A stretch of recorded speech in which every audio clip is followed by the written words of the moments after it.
Good afternoon. I'm Tory Dixon. I'm Special Deputy Attorney General, and it's a great honor to be here in Fayetteville, which I happen to know historically it was only one vote away from being the capital of North Carolina. It's also the home of 6 Super Bowl champions, and it's also known for its sweet potato, which I happen to be a fan of by being my favorite dessert is sweet potato pie. But also, it's the home of nearly 100,000 service members and their family members. And also, most importantly, the home of such educational institutions as the great Fayetteville Technical College, Community College, Fayetteville State University, and Methodist University. And today, that's very fitting because this is Consumer Confidence 101, your guide to car buying. And while you will not need this course to graduate, my goal is that you will learn some information that will give you more confidence the next time that you go to purchase a vehicle, whether it's the first time or the second or third time. So our Attorney General, as you know, is Jeff Jackson, and I'm sure that you're aware of his longtime military service, his past service to our country and Congress, and his ongoing service to the state of North Carolina. Just to start off by talking about the North Carolina Department of Justice mission, our mission is primarily devoted to protecting the people of North Carolina. And we protect the people of North Carolina through 3 key ways. We protect their person and their property by preventing crime and supporting law enforcement. We protect them financially by safeguarding consumers. And in the next slide, I'm going to talk more about my division, which is the Consumer Protection Division, and the work that we do. And we also protect them legally by defending the state, its people, and their constitutional rights. To say more about the Consumer Protection Division, where I work, and I've worked for the last 15 years, we are a team of attorneys and of investigators and of consumer specialists and paralegals and other support staff who work primarily to mediate consumer complaints that we receive from individuals throughout North Carolina. We receive consumer complaints on a variety of issues. We start by forwarding those to the business that's been complained against, and we give them an opportunity to respond. And then we engage in a series of correspondence in which we try to reach a fair resolution. When we see that there are trends of unlawful conduct, we take action to protect the consumers in North Carolina. And as you can see here, we receive a large volume of complaints. On a daily, we receive anywhere between 70 to 80 consumer complaints. And we've listed out here our top 5 consumer complaints, with the first being telemarketing and robocalls. I'm sure we can all identify to being victimized by that. Our second is motor vehicle, which is the reason why we're here today, because we want to decrease that number. We want to get out of the top 5. Third, by the credit-related complaints. Fourth, by internet complaints, including service providers. And then fifth, by landlord and tenants. Now, to start off the presentation, I have a nephew and I have 2 nieces, and they live in Greensboro, North Carolina, and one niece lives in Danville. And they always tell me that I'm the king of corniness. But I just say that they're too young. They're very young. They don't realize how brilliant I am yet. But one of the things that I always say is that the car purchasing process is comparable to the car driving process. Number one, you must know the rules of the road, and that's why you're here today. Number two, you must never be in a hurry. And number three, most importantly, you want to maintain control of the purchase at all times during the transaction. And the information I'm going to give you today is going to be information that helps you to maintain control of that transaction at each stage of the car buying process. We're going to first talk about things that you can do before you go to the car lot. Things that you can do once you get to the car lot and you think you found a car that you want. Things that you can do when you are reviewing the contract that you may sign. And then things that you can do once you leave the dealership to maintain control of the contract. That's going to be our focus today.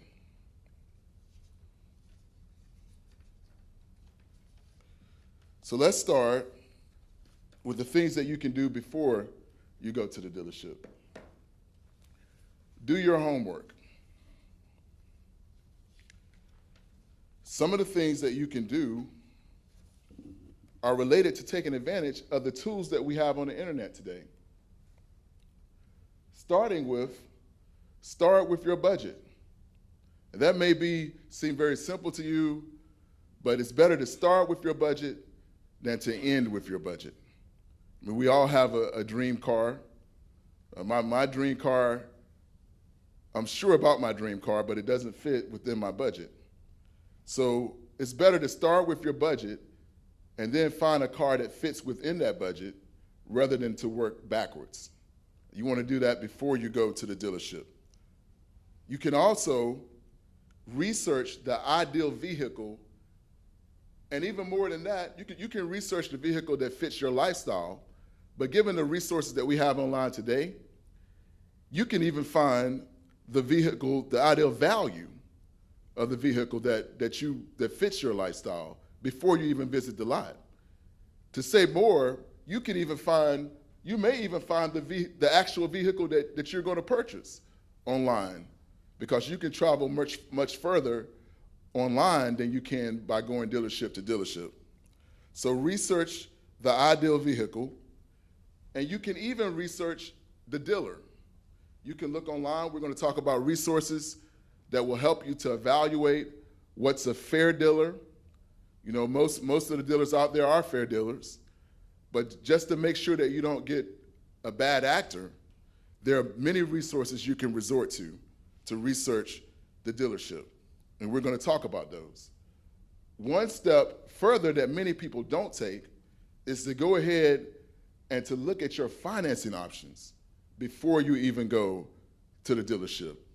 I say go ahead and get pre-approved by a reliable lender that you trust. We're going to talk about that in our next slide. That doesn't mean that you're going to go with that lender. I can testify based on my personal experience that I got approved. Typically when I shop for a car, I first get approved at my credit union, and there's been a couple of times in which I got approved at my credit union. I went to the dealer, I picked out a car, a new car, and the manufacturer, their lender offered me a much better interest rate. So it doesn't mean you're going to go with that, but at least you have something to compare that to. And we're going to talk about that annual percentage rate in the upcoming slides. And then just as a tactical decision, it's good to take someone with you. People have reported they've had better experiences when they took a friend with them. And I guess that makes sense because 4 eyes are obviously better than 2, 2 ears are better than 2. You have a witness with you, you have more witnesses, and you have someone else you can bounce ideas off. So as I said before, it's good to get pre-approved before you go to the dealership. What are the advantages of getting pre-approved for a loan? Well, number one, it will help you to know your budget, because if you have a reliable lender, they're only going to pre-approve you for amount that fits within your budget. So that's the best determinant of what is your budget. Also, you can learn your credit worthiness. knowing your credit worthiness is very important before you go to the dealership.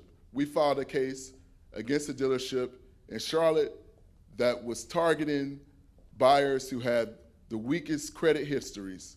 Many of them did not know what they qualified for, and so given that, they were charged the highest possible interest rate.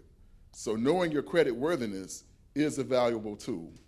And then mainly, it gives you an annual percentage rate, which we're going to talk about in our next slide, which is akin to the interest rate. The only difference is it includes, in addition to the interest, it includes all of the fees that you're going to pay on the loan.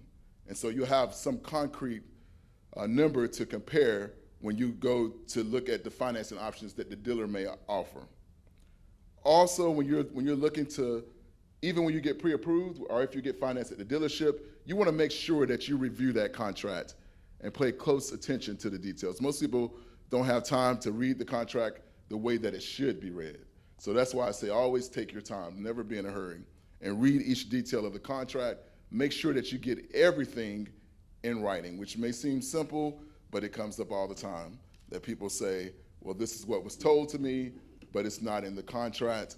And at the point that they reach out to our office, it really comes down then to who the judge believes, because they didn't get it in writing. So you want to make sure that you get it in writing.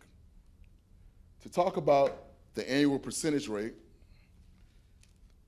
the best way that I can describe the annual percentage rate, most people just view it as the interest rate, but basically it is the percentage of the total amount that you pay every year on the loan that goes to interest and fees. So it's that percentage of the total amount that will not be going to paying down the principal or not going to paying down the loan. And so you want to pay attention to that. People ask me, I often get asked by consumers, what's a good interest rate? By working at the Attorney General's office, I can't tell you what a good interest rate is. I can tell you what's legal.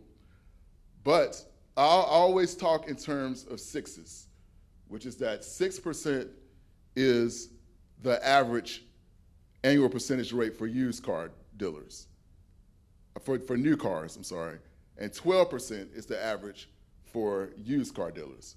So this is one time in your life in which you want to be well below average. So you want to get an interest rate that's lower than that.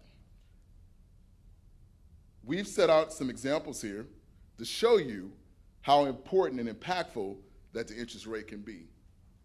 As you see, for example A, I don't know if you can see it in the back, but if you are a borrower of a $15,000 loan, and let's just say, for example, that your annual percentage rate is 7%, and this loan will be repaid back in a period of 60 months, which is 5 years. If, in example B, you increase that annual percentage rate by 2%, by just 2%, it can significantly increase the amount that you will pay on the life of the loan. By choosing option B, by increasing it by just 2% to 9%, you will pay $861.44 more over the life of the loan.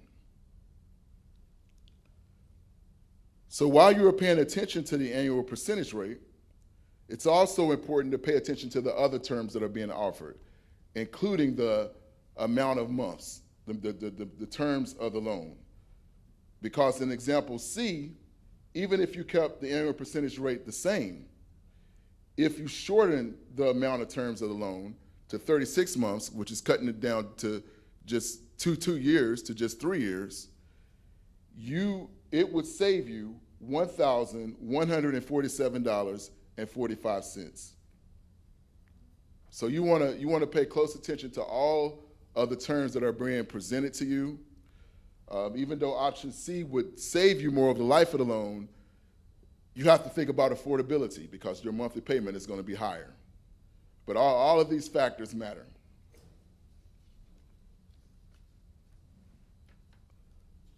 So before you've researched, you know your budget, you found the ideal vehicle that fits your lifestyle, and you've gotten pre-approved by a reliable lender. But before you run out the door and head out to purchase a vehicle, there are certain resources that you should take advantage of. It used to be that there were hard copies of these resources. The good thing about now, you can download the app and take these resources with you. The first three are pricing guides.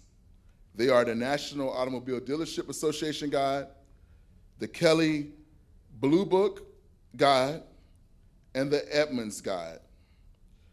These are pricing guides. They're not going to tell you the exact same, which shows you that value can fluctuate and it's not a fixed thing. But they will give you an idea of the value of the vehicle that you're looking at based on the make and the model. But one thing I say is to always remember that this is giving you their best guess at the true value based on what they've seen people pay for the vehicle at that time. What's most important is the vehicle that you are looking at that's in front of you. And the example that I use is that when I was younger, I was very into baseball, and I used to collect baseball cards. And for baseball cards, they would have a guide. And I remember I was looking at, and this is going to tell my age, but a certain degree, but I was looking at, I had the Ken Griffey Jr. rookie card, which was an Upper Deck. Upper Deck was the best brand at that time. But the guide, the card value guide would tell you what that car was worth in mint condition. That did not mean my cars weren't necessarily in mint condition. So it's not, you're still evaluating the car that's in front of you. Another good resource is the Better Business Bureau. You can seek out the advice of the Better Business Bureau for shopping for a car or for shopping or going to any business, any consumer business. It'll give you a grade of the business based on what consumers have complained about and reported in the past. Also, everyone knows about the Carfax.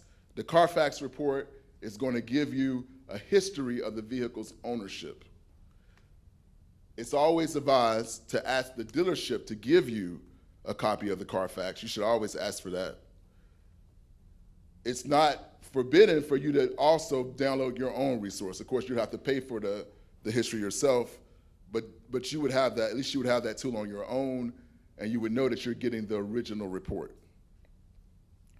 Also, the National Highway Traffic Safety Administration, that website has a tool which will show you whether or not the vehicle is subject to a recall.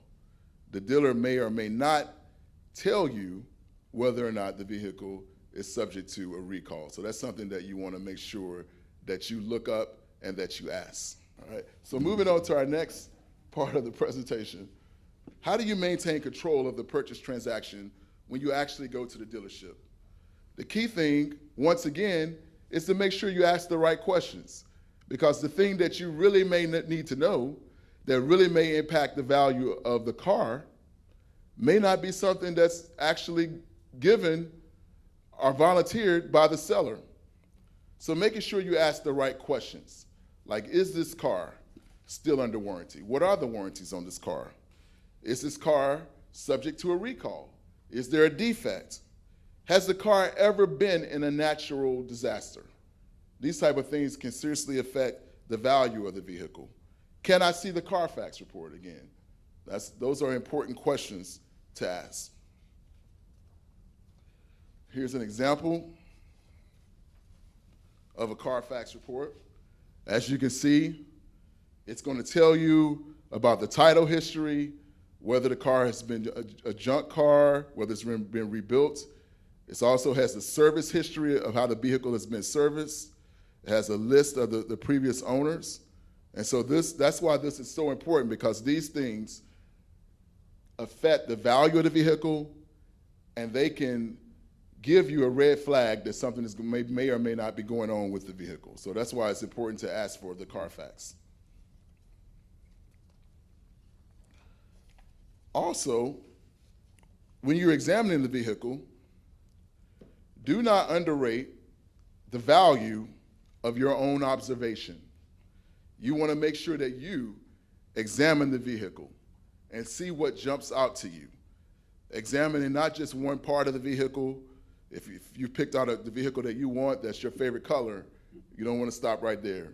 But make sure you examine the full body of the vehicle, the interior of the vehicle, under the hood, even under the vehicle itself, the tires, and even the headlights can give you a clue about what is the history of this vehicle, what has been done to this vehicle.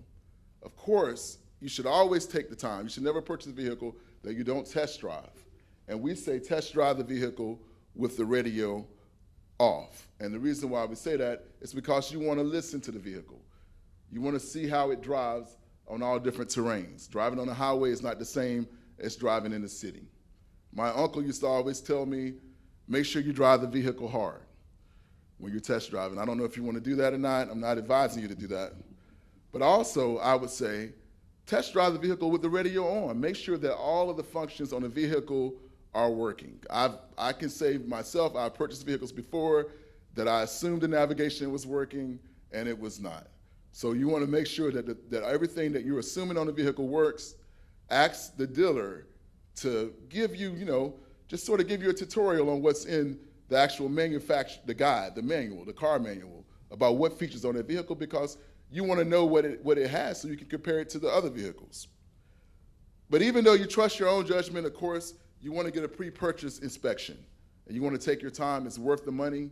Once you've settled on the vehicle that you think you want to buy, make sure you get it inspected by a mechanic, because they can find things that you will never be able to find. And always remember that if the dealer said, if you do find something wrong, don't just take the dealer's word for it that, we'll have that ready for you by the time you pick it up. Make sure you get that promise in writing. I know this seems like simple guides, but they come up all the time in consumer complaints that we see in the motor vehicle area. When you're inspecting the car, you're looking for any past damage. But one thing that you want to look for is flood damage, because that can significantly affect a vehicle. Types of things that you want to look for in the inner parts of the car: is there any rust there? Are there water stains, mildew, or sand and silts in the inner crevices of the vehicle? This will require you to really examine the vehicle to see these things. When you look under the hood, are there signs of oxidation or electronic damage? Use all of your senses, your eyes, your ears, your nose. Is there a musty interior odor, dampness in the seats? All these things can be a sign that the car is a flood vehicle. And we're going to talk about the disclosures that are necessary for those type of vehicles in the next slides. Do you see new items in the car that don't match the original design? That's not necessarily a bad thing, but it's something to note.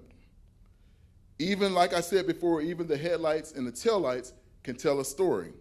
Is there fogging inside the headlights or the taillights? That can be a sign of flood damage. It could just be a sign of age of the vehicle. So these are just paying attention just to be cautious, because you're going to make a major transaction. It doesn't mean that anything over time is going to have some type of wear and tear to it.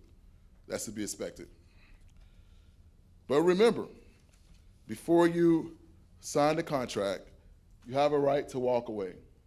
And I always say, always walk away, and take time to think about it before making the purchase. You can take time to think over your options. You can leave if you feel pressured. Until you sign a contract, you can walk away at any point. And my experience with the car dealers throughout North Carolina is they want you to be happy with your purchase. So take your time. Don't feel like that you're in a hurry. Make sure that the vehicle fits you. Moving on to the next section. When you're ready to sign, by this point you're exhausted and you're ready to go home. But I advise you to take your time and make sure that you're still maintaining control over the transaction. So some of the things you can do at this point: make sure that you're getting the right disclosures. There are certain disclosures that are required by law. One of them being the buyer's guide. And if you've done any shopping for vehicles, I'm sure that you've seen this before. These are the guides on the used cars that are usually on the window, because they're required to be placed on the car for used cars by the FTC, the Federal Trade Commission. The buyer's guide will tell you a description of the vehicle that you're purchasing, but the main thing that it tells you is whether or not the vehicle has a warranty on it and the terms of that warranty. If it is an as-is vehicle, that would be checked on the buyer's guide. The dealer is required to put this on the vehicle. They're also required to put it in the paperwork of the vehicle. So look out for the buyer's guide and make sure that all of the buyer's guides say the same thing. Another disclosure that is required is the damage disclosure. And we're going to talk about in our next slide what damages are required to be disclosed to you. The main reason why you want to know about the damages is because that's going to affect the value of the vehicle. Vehicles depreciate quite quickly. You want to know if it's going to be any other factor that's going to make it depreciate even quicker. So we'll talk about the damages that must be disclosed in the next slide. Another disclosure is the odometer disclosure. This is just the dealer attesting to their knowledge of what the odometer, the mileage is on the car at that time. And so it will be a form which will state what the vehicle's mileage reads at the present time. If the vehicle's mileage is this is for vehicles that are under 10 years old, by the way. If that vehicle's mileage exceeds what can be measured on the odometer, then it'll say that. If the dealer doesn't know, the dealer should attest to by knowledge they know if it's incorrect. But they're only bound to attest to what they know about the mileage of the vehicle. But you want to pay attention to that because obviously that affects the vehicle's value. And then also just the financing disclosure, which is just a statement in the financial documents which says that the dealer may receive some type of commission or compensation for arranging the financing of the loan. It won't tell you what compensation they're receiving, but it is required that you should be aware that the dealer may be receiving some type of compensation for arranging the loan and the financing. For the disclosures that are required by law, we simplified it here. If it is a new vehicle, now we're talking about damages that have been repaired in the vehicle. If they're offering it for sale, they've already repaired it, right? So we're talking about damages in the past. If the vehicle has undergone damages in the past and it's been repaired now, but those repairs exceeded 5% of the manufacturer's suggested retail price, then that must be disclosed for a new vehicle.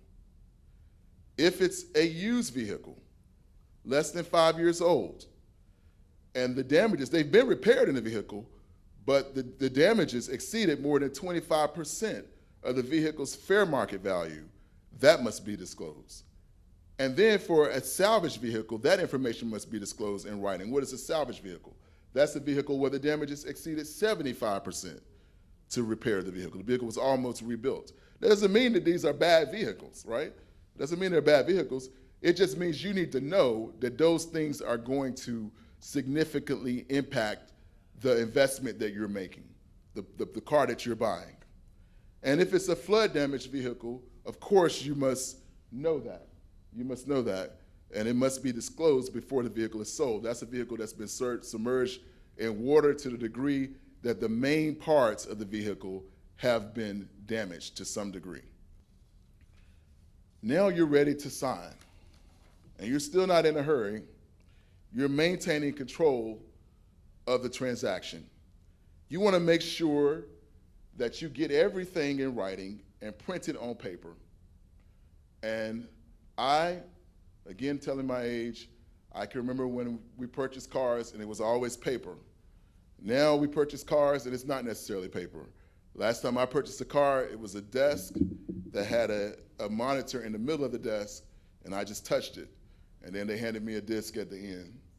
But you want to make sure whatever you're comfortable with is what you walk away with, but you also want to make sure that whatever you get is in writing, and that you have time and that you actually carefully read what's in the paperwork. I can't tell you how many times I get a consumer complaint and they say that, well, the dealer told me something different, and when I look at it, the dealer says they did not say that. It's not much I can do because what the dealer says is what's in the paperwork.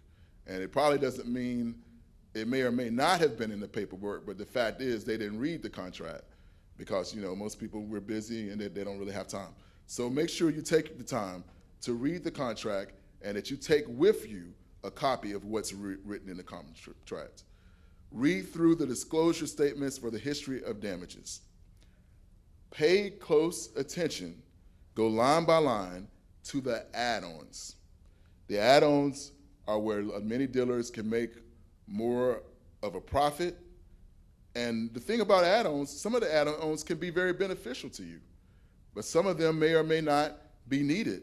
So you want to think about which add-ons are needed and which ones are not. Originally, add-ons were things that were more tangible, like rust-proof spraying, or alarms, or protective silicone, or even pickup truck bed covers. But over time, they become more abstract arrangements like prepaid maintenance plans, service contracts, extended warranties, security products, and even gap insurance, which is guaranteed asset protection coverage. And they always advise us not to call it insurance. But it can be valuable because that, for instance, that's an example of something that could be valuable because that guaranteed asset protection coverage or gap coverage is going to cover you in case if you get in an accident and the vehicle is total and you still own the loan, the chances are that it's very likely that you will still owe more on the vehicle than what the insurance company will pay you. Because you got to remember the vehicle is depreciating constantly, right? Every time you drive it. And so if there is a difference, if there's negative equity there, the gap coverage will cover that difference. So that's a valuable thing to take advantage of. But you just want to remember, the main thing to remember is to pay attention to what is being offered, right? And then secondarily, and perhaps most importantly, is to remember that it's optional. You don't necessarily have to buy it from this dealer, whatever the product is. You may get a better offer from somewhere else. So you want to make sure that you pay attention to what's being offered to you. Also, it's important that we mention the administrative or dock fees because you will be charged this by the dealer. This is for the charge for the administrative work of arranging the purchase of the vehicle. There's no set cap on this in North Carolina. The requirement is that it is posted in the financing area and that it's also put amongst the paperwork for the contract of the vehicle. The average is $599. Also, one good thing that we always say is that remember that once you sign the contract, we're talking about maintaining control over the transaction. Once you sign that contract, that control is relinquished, right? So you want to make sure that you're ready to sign before you sign. This might be a good time, if you are purchasing the vehicle as is, to say, can I get a 7-day warranty? Can I get a 30-day warranty? It's a negotiation process, right? And if they don't give you, if they don't offer this to you, you might want to think about why do they not want to offer me this? But whatever you get, make sure that you get it in writing.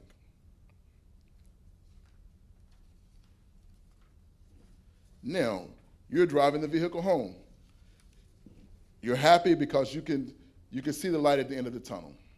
And I'm not talking about this presentation, I'm talking about when you purchase the vehicle. But you can see that the end is coming, right? So, what do? You want to make sure that you maintain all of the paperwork. Make sure that you maintain all of the signed documents, the payments and repairs. I have had to use my documents several years later because I've been involved in accidents. I'll admit it later after I purchased the vehicle and I needed to use the gap insurance. So these things do come up later. So you want to make sure you maintain all of those documents. Call all of the warranty company and any of the third parties that were supposed to be paid with your money when you purchased the vehicle and make sure they were paid. We actually sued a dealership that was collecting money for service contracts and they never actually made it to the third party that was responsible for maintaining the obligations under the service contracts. So make sure that all of the third parties are paid. If you do encounter a problem, hopefully you will not, But make sure you quickly notify the manufacturer. You want to notify the dealer and the manufacturer, make sure you do it in writing. But if there is a problem, and no matter how unjust you think the problem is, because you feel like, well, I just purchased the vehicle and I've already encountered a problem, continue to make the monthly payments. It's not a good idea to just stop making the monthly payments, because you could end up with 2 problems rather than 1 if you don't make the monthly payments.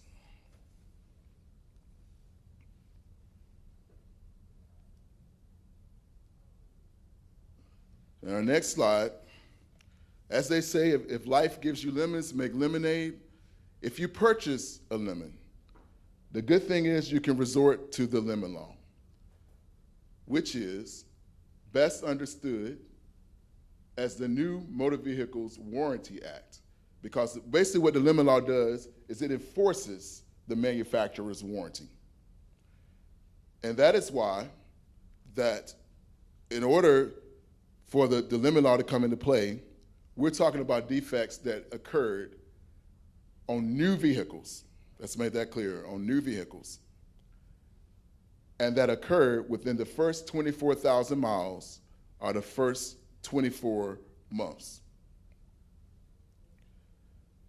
You want to notify the manufacturer right away when you encounter this problem, because within that time frame, they have an opportunity to fix that repair within a reasonable number of attempts.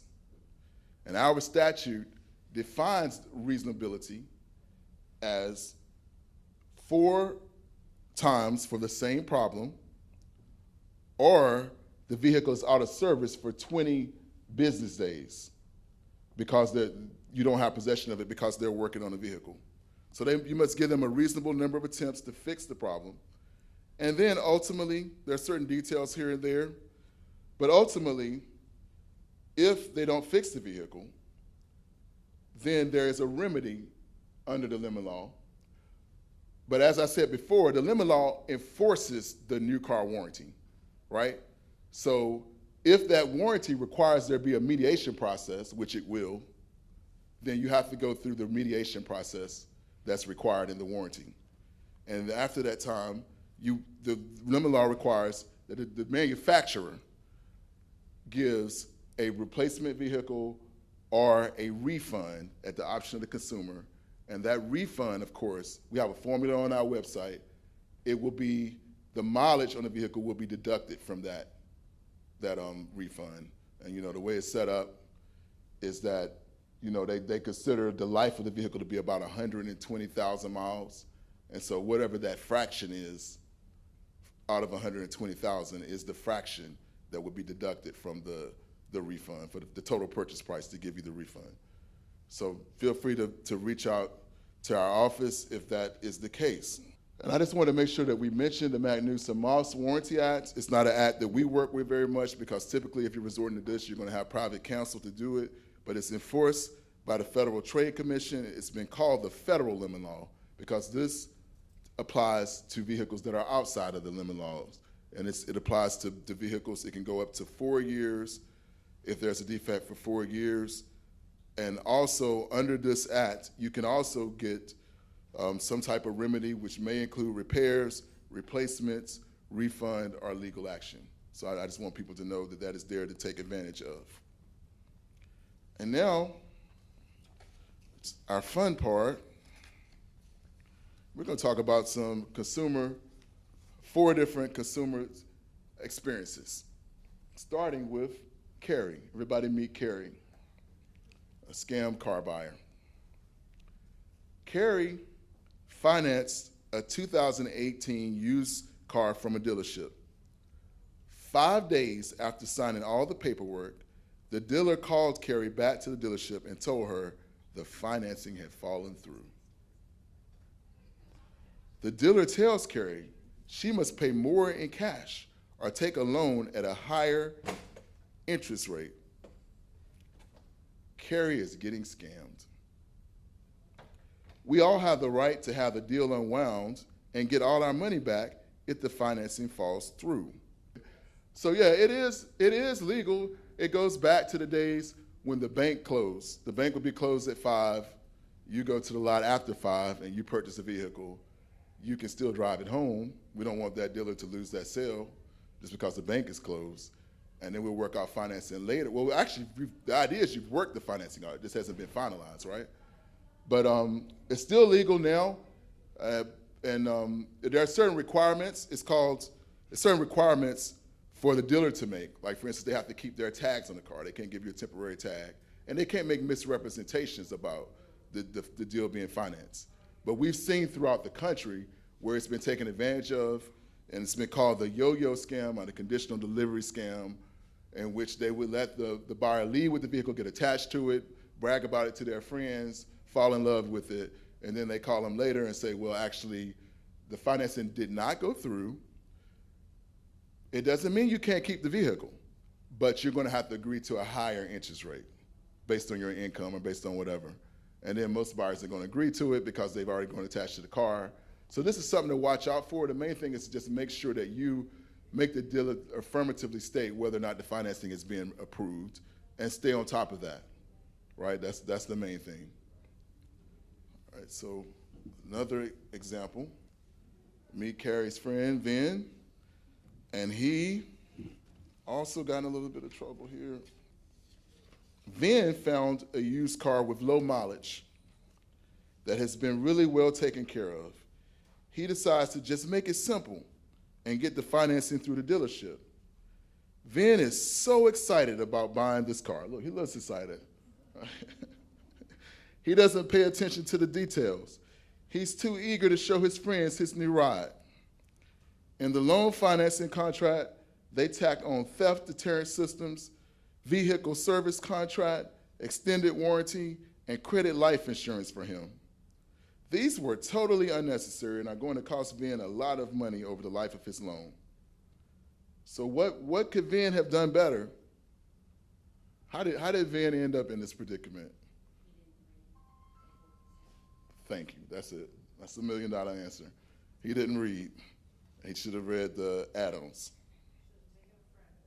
He should have taken a friend, you're right. He should not have been in a hurry. Right, exactly. All right, so our next consumer is Lenny. Lenny bought a car with a warranty from a dealer and almost immediately started experiencing oil consumption issues. The car was consuming way too much oil well before it needed an oil change. And despite the dealer repeatedly trying to repair the car, it continued to happen. Since the car was older than 2 years, it didn't fall under the state's lemon law, but Lenny and his private attorney were able to recover a few $1,000s from the manufacturer to cover the car's lost value. So what lesson can we get from Lenny? He didn't report the problem within the first 24,000 miles or the first 24 months. So you want to make sure you report that problem. But the other lesson we get from Lenny is that even if you don't fall within the lemon law, that doesn't mean you don't have a remedy. It's just not covered by the lemon law. And so he was still able to win. You mentioned something about under the North Carolina lemon law to tell the manufacturer. I think the tendency is to go to the dealer. Right. The ones that sold that, but perhaps they're the ones that could drag the process out. You're saying go directly to the manufacturer as opposed to. Well, you should go to the dealer. The dealers typically have arrangements with the manufacturer, but the ultimate obligation is going to be on the manufacturer. And if you bought it from if it's a new car, then you typically bought it from a dealer that is contracted with the manufacturer. But the process ultimately is going to be with the manufacturer. Is this? The replacement, the cost of a vehicle being bought back is not from the dealer. So the dealer wants to customer properly and be right. Let's take that out. The cost of this phone is involved. So they're even more incentivized to help the customer with this ongoing non-repairable problem. Good, thank you. This is the president of the North Carolina Automobile Dealers Association, by the way. This table will be over here. All right, and also let's talk about Reba. That's our last consumer for today.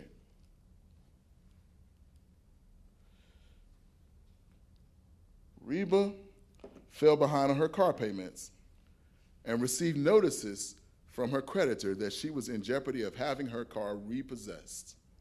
One morning, she came outside to go to work and found a tow truck loading up her car. What's going on here? A few days later, the creditor contacted Reba to ask for the late payments and the cost of the repossession. Reba couldn't afford to do that, so the creditor then has the right to sell the car. It's Reba's right to be notified of the time, date, and place of the sale, and can bring a friend or a family member to bid on the car. Reba chose not to try to bid on the car, and so when the car was sold, she was entitled to the surplus from the sale. That means the proceeds from the car's sale exceeded Reba's loan balance and the cost of the repossession. So the creditor owed Reba the difference. If that had not been the case, Reba would have still owed the creditor the difference. And so the main thing that this illustrates, Reba illustrates, is that even if the car is repossessed, you still have rights. You should still stay on top of the repossession. And we actually did, we had a suit against the Charlotte dealership that we ended up settling, in which they had to pay consumers for the surplus that they had collected that they did not give back, which typically is not going to be a surplus after repossession, but you want to make sure you stay on top of that because you still have rights to get a notice of the sale and to get any surplus if they sell the vehicle and they recoup more than what is owed on the vehicle. But in that case, it was a little different because it was predatory loans, and they almost knew that there was going to be a repossession. They sold the car knowing it was going to be a repossession. They were selling vehicles almost as if it was like a rental scheme, and then they would collect. So that was a little bit different. But the point is make sure you stay on top of it. There are rights you have under repossession. Reach out to our office. We'll be glad to take a look at it. Which leads to our last point, which means that it is never too late to file a complaint with our division. You can file it on our website here, which is listed here, or you can call our scam line. But regardless, if you file a complaint, we will never advise you against seeking your own private counsel because we won't be able to give you the attention that your private attorney will give you.